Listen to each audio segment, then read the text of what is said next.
Get in some jacks from shore for you using a top water. I'm just looking back at my plug. I wanted to get the distance right.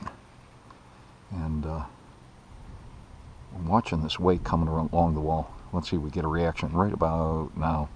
They're just about on it. Would be nice if we get one that come out.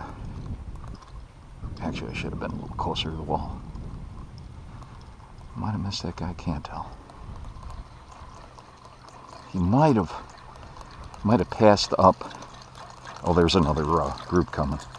I'm watching for little wakes along the wall, of the seawall. And just trying to get a reaction by topwater. Just heard some jacks feeding a moment ago, so.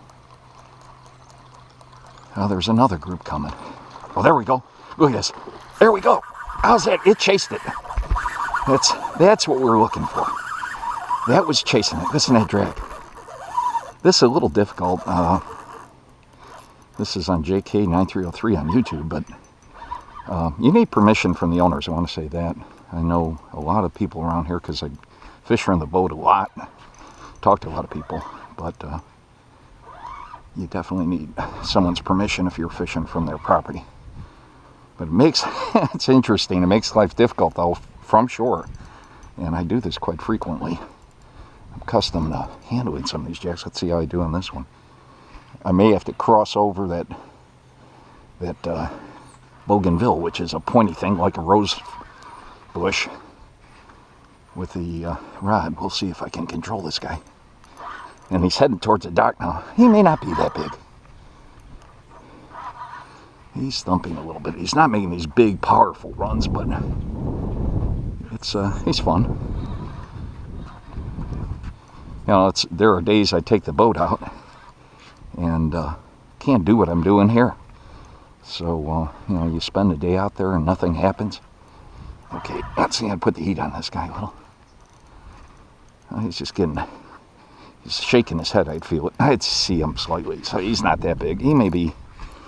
Let's go over these posts. There's two ways I'll show you. We could go around the post, reach out when you're fishing from shore, which I just did. And if you have to thumb the spool, because these jacks will run right underneath the dock. Not a bad jack, you know, from shore. And the other one is, if you watch, I'm trying to keep pressure on him to keep his head up. See now how he's laying flat on the surface? If I release him, let him back in for a minute, and he gets his head down into the water, the battle is his. Work him around this way.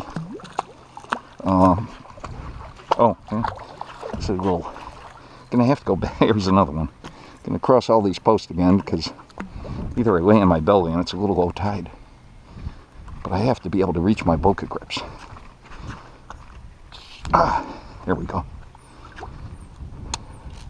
So you have to be cognizant of where you keep your boca grips, and some assortment things that make it a little different when you're fishing from shore.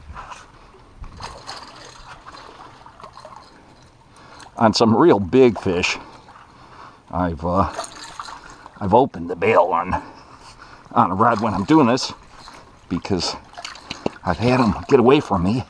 You don't want to lose a couple $100 outfit. Yeah, here's an interesting one too. Using these bulky grips. I'll try one more time with this guy. A little quicker. But it was in, it came out. They will turn their head on you to get away from the grip. I think we got him that time. How's that? Not bad. So, they're not of the size that are eating mullet, which I've been talking about. But he's probably a healthy 6-pound jack. 7, you know, right in that range. I'd tell without even really weighing him. And we'll shake this guy loose. Grab these pliers.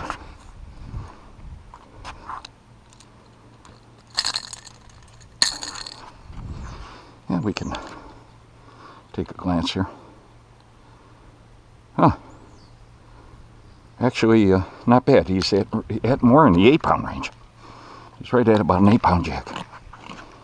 So, anyhow, Jack Crevalle fishing from shore, and I see another group coming through, so we're going to set up and try from JK9303. Going to let this guy go head first into the water and go for another one.